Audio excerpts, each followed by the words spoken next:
So, now SoftCam told me to react to these creepy TikToks, so let's just get into this. Flight 370 completely disappeared without a trace. Well, the video I'm about to show you shows what people are saying is Flight 370 disappearing through a portal with 3 orbs rotating around it. Do you think this video is real or fake? Either way, it's extremely interesting and it's completely going viral. Here it is.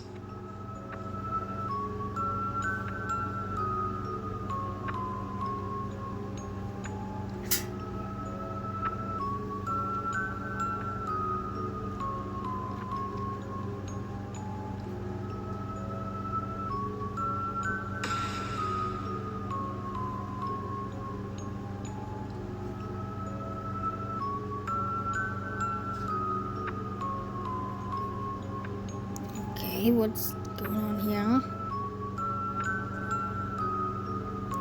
What's going on here? I don't know what's going on. I feel like something's gonna disappear.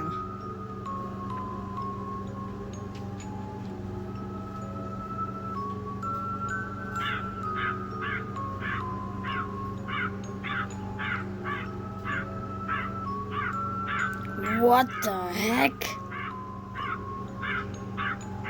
Late one night, as a woman curiously checked her baby monitor, she caught a glimpse of something downright bone-chilling. Okay. You just... What the... Dude! A demon just As the baby spawned peacefully outside. slept, a terrifying face appeared from the darkness. Its glowing eyes stared at the baby as it lingered next to the crib. The woman soon ran into the baby's room, but no one was there. Creepy videos caught on camera.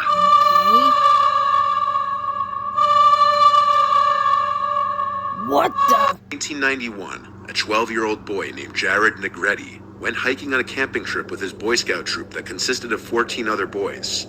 They were hiking towards the summit of Mount San Gorgonio in the San Bernardino National Forest in Southern California. Jared was on the shorter and heavier side. Around 6 p.m., 1,000 feet away from the summit, another group of hikers spotted Jared straggling behind and notified the scoutmaster at the summit. They said he was seen shortcutting the switchbacks on his way down the trail and was told not to and to stay on the trail by the other hikers. The scoutmaster, who was an experienced hiker, said he would pick up Jared on the way down. When he finally was able to descend the mountain to pick up Jared, he was nowhere to be seen. As soon as the scoutmaster realized that Jared had disappeared, he took the other scouts in his troop back to base camp and then hiked about 5 miles in the dark to get help. Sheriff's deputies, along with search and rescue teams, began searching a 130-square-mile area of the San Gorgonio wilderness, a very rocky, tree-lined terrain. Within 3 days, their search was focused on a 6-square-mile area where a footprint believed to match one of Jared's high-top tennis shoes was found. Searchers also discovered beef jerky and candy wrappers believed to have been dropped by Jared, and perhaps most importantly, his camera was found. On the film roll were 12 pictures. Most were landscapes taken by the boy when he was still with the troop, but the last one shows a self-portrait in which it seems he pointed the camera at his face, aided with the flash of the camera. It's possible he lost the camera when he slid down a portion of the mountainside. At least 70 officers, including some airlifted by helicopter and some on horseback, were deployed. Some of the helicopters were even equipped with infrared scanning. Over the next 2 weeks, as many as 3,000 people had logged 45,000 hours searching 50 square miles of the San Bernardino National Forest. So the question is, did he fall off the trail and slip down the mountainslide? While it's possible, it seems unlikely that his body wouldn't have been found in the immediate area around the switchbacks he was cutting down. Some people think he may have been the victim of a bear attack, but this seems unlikely as well, as there were no signs of blood, drag marks, or other evidence linked to any animal attack. Some believe he was abducted by a predator, given the mountain is well used by hikers.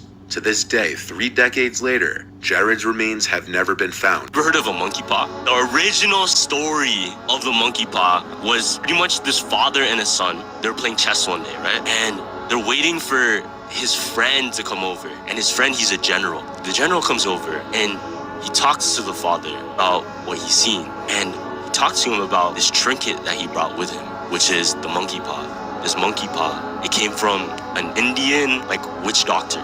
So pretty much what happened before the general got his hands on the monkey paw. He knew another, I think a sergeant. He's the one that got her from the witch doctor. And the last thing that the sergeant wished for with the monkey paw was death itself. He wished for death. If you think about it, whatever he wished for, it made him kill himself after. So he said, you can wish for something, but if you wish for something, something else might happen that you didn't see coming. The father takes the monkey paw now, and he looks at it, and he asks around the room like, man, what should I ask for?